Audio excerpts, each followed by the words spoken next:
Shalom semuanya, kita mendapat tugas untuk mempresentasikan dan juga mereview jurnal dari Pak Elia Upu yang berjudul Gereja yang Berpusat pada Hadirat Tuhan. Kalau misalnya menjadi seorang pendeta pasti kan kayak kata kalau misalnya harus takut akan Tuhan, harus rajin membaca Alkitab dan lain-lain. Nah, itu kita mulai dari diri kita sendiri. Karena kita yakin kan kalau misalnya sekarang nih 2024 pasti lebih banyak main handphone itu untuk kepentingan diri sendiri dibanding kepentingan baca Alkitab, betul gak? Nah, itu bisa kita mulai dari diri kita sendiri. Kita mulai dikit-dikit aja baca kayak renungan harian hari ini tuh apa. Pasti kan cuma 1-2 ayat doang, tapi itu akan menjadi habit yang baik buat kita ke depannya.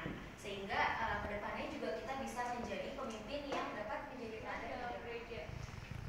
Ini ada tantangan, yaitu gereja bukanlah sebuah kapal pesiar yang nyaman, tapi dalam berlayar selalu ada saat-saat angin dan ombak tidak bersahabat dengan perjalanan berlayar. Namun kita harus terus berlayar dan melanjutkan hidup dan perjuangan dalam hadirat Tuhan.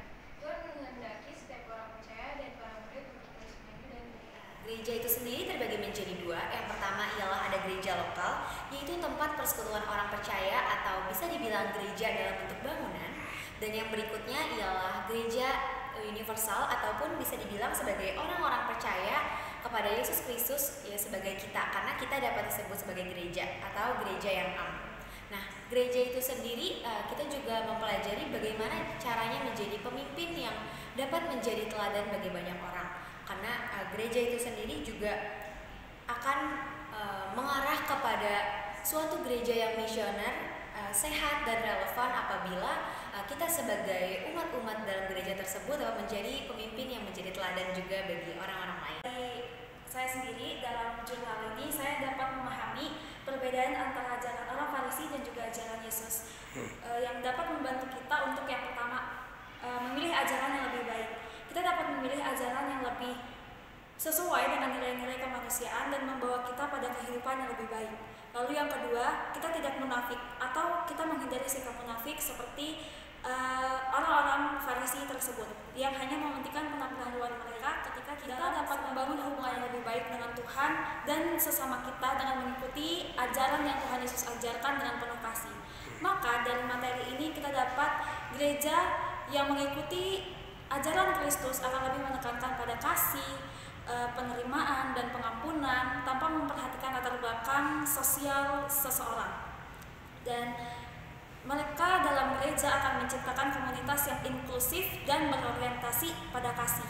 Amen. Maka ajaran Kristus di dalam jurnal ini yang dapat kita pelajari bahwa kita akan membangun gereja yang relevan, yang penuh dengan gereja yang sehat dan berdampak positif bagi masyarakat.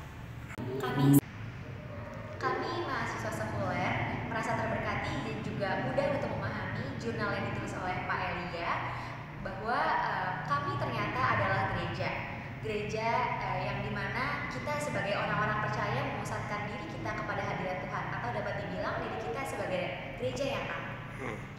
Kita sebagai gereja am, ketika kita berada di dalam gereja lokal, bertumbuh bersama di dalam gereja lokal. Teman-teman, kita sebagai gereja am, mari kita terus bertumbuh dan memusatkan diri kita pada hadirat Tuhan sebagai orang percaya. Terima kasih. Oke.